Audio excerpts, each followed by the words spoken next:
Leverages, leverages का एक अच्छा सम हम लोग देख रहे हैं यहाँ पर, देखिएगा ऑपरेटिंग लिवरेज है। ऑपरेटिंग लिवरेज आपके क्वेश्चन में दिया है, पहले क्वेश्चन लिख लेते हैं, छोटा क्वेश्चन है इसलिए लिख देते हैं इसको। ऑपरेटिंग लिवरेज है 3:1। फिनेंशियल लिवरेज है मतलब डीएफएल आपके पास है, फिनेंशियल लिवरेजेस है 2:1। ये है डॉल, ये है DFL. Okay, DFL. Interest charge per annum है, interest charge per annum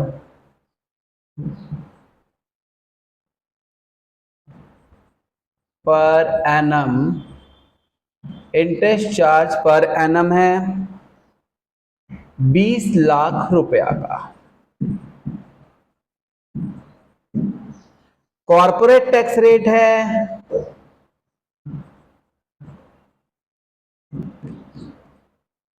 50%। Variable cost का परसेंटेज ऑन सेल पर है, वेरिएबल कॉस्ट का परसेंटेज ऑन सेल पर 60% है, सेल पर 60% है वेरिएबल कॉस्ट का परसेंटेज। हमें कंपनी का इनकम स्टेटमेंट बनाना है, इनकम स्टेटमेंट। कंपनी का इनकम स्टेटमेंट बनाने के लिए, ठीक है, कंपनी का इनकम स्टेटमेंट हमें बनाना है, ये हमारा क्वेश्चन है। क्वेश्चन लिख लिए होगे। नेक्स्ट पेज में हम जाते हैं और इसका सॉल्यूशन करते हैं। क्वेश्चन में देखिए फिनेंशियल लिवरेज दिया हुआ है, डीएफएल दिया हुआ है। कितना दिया हुआ है DFL? 2। It's given. Financial leverage का फॉर्मूला क्या होता है ये बताइएगा। EBIT by EBT is equal to 2 है। अब हमारे पास EBIT है क्या क्वेश्चन में? नहीं, EBIT नहीं है, तो हम लोग लिख दे EBIT। क्वेश्चन में EBT भी नहीं है, लेकिन हम लोग EBT को इस फॉर्म में लिख सकते हैं क्या? EBIT माइनस इंटरेस्ट, इस फॉर्म में लिख सकते हैं, क्योंकि हमारे पास इंटरेस्ट है। कितना का इंटरेस्ट है? 20 लाख का इंटरेस्ट है, ठीक है। तो ये इज इक्वल टू 2 हो गया। अब हम लोग क्या करेंगे यहां पर? EBIT by EBIT minus 20 lakh is equal to 2 लिख सकते हैं। क्रॉस मल्टीप्लीकेशन करेंगे तो क्या होगा? 2EBIT minus 40 lakh equal to EBIT। Cross multiplication किया, ठीक है, इसका इसके साथ मल्टीप्लाई किया और नीचे 1 रहता है, इसका इससे किया तो EBIT रह गया। अब EBIT को एक तरफ कर देते हैं तो 2EBIT, और ये वाला जो EBIT है वो इधर आ जाएगा, बिकॉज साइड चेंज तो साइन चेंज है ना, साइड चेंज तो साइन चेंज यहां पे हो गया, और यहां पे हो गया 40 लाख का। अब इसको करने के लिए क्या करेंगे हम लोग? 1EBIT equal to 40 lakh. EBIT is equal to कितना हो गया? 40 लाख। अब हमें EBIT मिल गया। क्वेश्चन में क्या बोला है? ऑपरेटिंग लिवरेज है। क्वेश्चन में ऑपरेटिंग लिवरेज है। DOL is equal to what? 3। DOL का फॉर्मूला क्या होता है? Contribution by EBIT। अभी अभी हम लोग EBIT कैलकुलेट किए हैं, तो कंट्रीब्यूशन को आप कैलकुलेट करने के लिए कंट्रीब्यूशन बाय 40 लाख, ठीक है, कंट्रीब्यूशन बाय 40 लाख होगा, इक्वल टू 3 है। कंट्रीब्यूशन कितना अपना? कंट्रीब्यूशन तो निकालना है, तो यहां पे कितना हो जाएगा? Contribution is equal to 120 lakh हो गया। कंट्रीब्यूशन कितना हो गया? 120 लाख।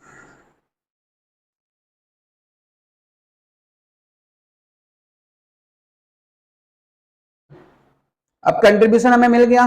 क्वेश्चन में वेरिएबल कॉस्ट का परसेंटेज दिया है 60% है। सेल में से वेरिएबल कॉस्ट, बोलो रिकॉर्डिंग चल रहा है, सेल में से वेरिएबल कॉस्ट अगर हम माइनस करेंगे तो सेल में से वेरिएबल कॉस्ट अगर हम माइनस करते हैं, ठीक है, ये होता ना, अगर यहाँ पे सेल लिखे हैं और सेल में से वेरिएबल कॉस्ट माइनस करेंगे तो क्या आता है, कंट्रीब्यूशन आता है ना। अब ये कंट्रीब्यूशन का परसेंटेज, वेरिएबल कॉस्ट का परसेंटेज हमारे पास है, अगर सेल 100% होता है, वेरिएबल कॉस्ट 60% होता है, तो ये 40% होगा, पता है ना, ये कितना होगा 40%। तो अगर ये 100% है टोटल का और ये है 60% ऑफ टोटल का, तो ये कितना होगा, तो अब 40% का अमाउंट आपको पता चल गया कि 120 लाख है। देयरफॉर सेल्स निकालने के लिए हम लोग क्या करेंगे, या फिर वेरिएबल कॉस्ट निकालने के लिए हम लोग क्या करेंगे, सेल्स अब निकल जाएगा ना, क्योंकि कंट्रीब्यूशन तुमको पता है 120 लाख है, ये 120 लाख कितना परसेंट है, 40% है, तो 100% सेल होगा कि नहीं, बताइए, इसका 100% सेल हो गया तो कितना हो गया, 120 बाई 40 इंटू 100 करिए, 300 लाख, ये 300 लाख क्या हो गया, सेल्स हो गया, ठीक है। जब सेल्स हमें 300 लाख हो गया तो वेरिएबल कॉस्ट भी पता चल जाएगा कितना है, 60% है ना, तो वेरिएबल कॉस्ट हो जाएगा कितना, 60% ऑफ सेल्स, तो वेरिएबल कॉस्ट हो जाएगा 300 लाख का 60%, और 300 लाख का 60% कितना हो जाएगा, 180। अब हमें सब कुछ मिल गया। देखिए सबसे पहले जो जो हमको इनकम स्टेटमेंट में चाहिए, मैं उसको एक बार मार्क करता हूं आपको।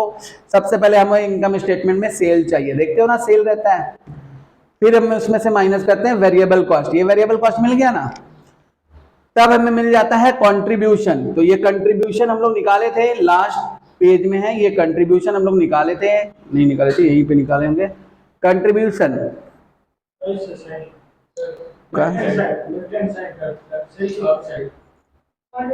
ठीक है, 120 लाख हम लोग कंट्रीब्यूशन निकाले, ठीक है, कंट्रीब्यूशन हमारा कितना हो गया 120 लाख का। इसके बाद हमारे पास फिक्स कॉस्ट क्वेश्चन में दिया नहीं है, बस इनकम स्टेटमेंट बनाना है ना।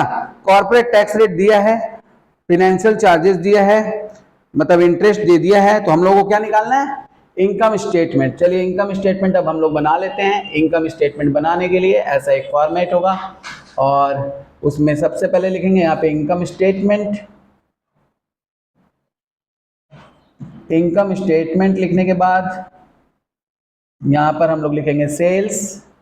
सेल्स का अमाउंट कितना दिया क्वेश्चन में, हम लोग अभी निकाले हैं ना 300 लाख, यहाँ पे लिख दीजिए अमाउंट इन लैक्स, इन लैक्स। तो 300 लाख में से हम लोग लेस क्या करेंगे, वेरिएबल कॉस्ट लेस करेंगे, जो कि हम लोगों ने अभी फाइंड आउट किया 180। अब क्या बचा आपके पास 120, जो कि हुआ कंट्रीब्यूशन। क्या हुआ ये कंट्रीब्यूशन। इस कंट्रीब्यूशन से हम लोग लेस क्या करते हैं, क्वेश्चन में फिक्स कॉस्ट कहीं पर है, चलिए फिक्स कॉस्ट भी आपको निकालना होगा। फिर डॉल क्या दिया है, चलिए फिक्स कॉस्ट हम लोग यहाँ पे निकाल लेते हैं। इसको एक बार हम इसको दूसरे पेन से करते हैं। फिक्स कॉस्ट निकालने के लिए डॉल क्या दिया हुआ है, डॉल का फॉर्मूला एक बार फिर से हम लोग यूज करते हैं, ठीक है। डॉल का फॉर्मूला होता है ई,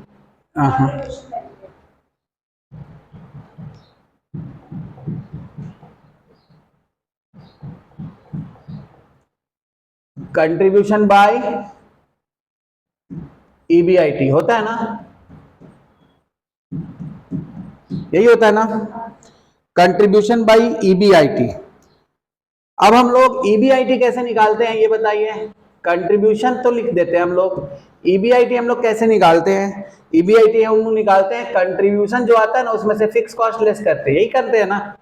कंट्रीब्यूशन से क्या लेस करते हैं, फिक्स कॉस्ट, जो कि दिया हुआ है 3। डॉल कितना दिया हुआ है 3 दिया हुआ है। अब यहां पर कंट्रीब्यूशन आपके पास नहीं है, कंट्रीब्यूशन का अमाउंट आपके पास है, अभी हम लोग निकाले ना कंट्रीब्यूशन 120, कितना लिखे हैं 120, यहां पर भी लिखेंगे 120, यहां पे लिख देंगे फिक्स कॉस्ट। अब आपके पास एक मिसिंग फिगर आ गया, फिक्स कॉस्ट निकालेंगे। क्रॉस मल्टीप्लीकेशन करेंगे 360 माइनस फिक्स कॉस्ट हुआ इक्वल टू 120 और fix cost equal to 240। Fix cost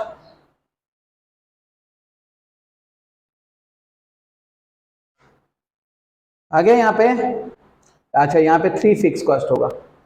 cross multiplication करते समय मैंने 120 को 3 से मल्टीप्लाई तो किया, लेकिन फिक्स कॉस्ट को 3 से मल्टीप्लाई नहीं किया, तो यहाँ पे क्या होगा 360 minus 3 fix cost equal to 120 हो गया। अभी बताइए यहाँ पे 3 फिक्स कॉस्ट है और यहाँ पे 2 फिक्स कॉस्ट होगा ना। रुकिए एक बार इसको हम फिर से कराते हैं, यहां से आप फिर से समझिए। हाँ, क्रॉस मल्टीप्लिकेशन करते समय एक गलती हो गया था, आप फिर से समझिए यहाँ पे क्रॉस मल्टीप्लिकेशन को। 120 को यहां से मल्टीप्लाई करेंगे तो कितना होगा, ये 360, यहाँ पे होगा 3 फिक्स कॉस्ट इक्वल टू, यहाँ पर 1 रहता है तो यहाँ पे 120 होगा। अब नंबर को नंबर के तरफ में और सिंबल को सिंबल के तरफ में रखेंगे तो ये 3 फिक्स कॉस्ट हो गया इक्वल टू 360 माइनस 120 होगा, वैसे ये माइनस है और ये प्लस है तो 120 होगा। अब यहाँ पे कितना हो गया, minus 3 fix cost is equal to, इससे इसको माइनस करेंगे तो 240 होगा। माइनस आया, माइनस और माइनस कट गया, और अब हम लोग क्या करेंगे, fix cost is equal to 240 by 3 कर देंगे तो कितना आया फिक्स कॉस्ट, 80 आ गया फिक्स कॉस्ट। ठीक है, अब ये फिक्स कॉस्ट 80 आ गया तो यहाँ पे हम लोग लेस करेंगे, less fix cost, fix cost कितना आ गया 80। अब फिक्स कॉस्ट लेस करने के बाद आपके पास कितना आ गया, ये 40 क्या हो जाएगा, ई बंद नहीं करना था,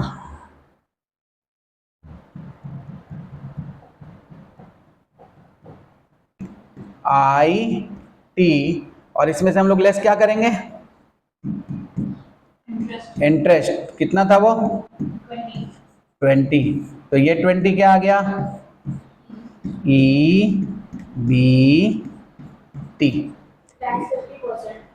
अच्छा अभी टैक्स भी बाकी है,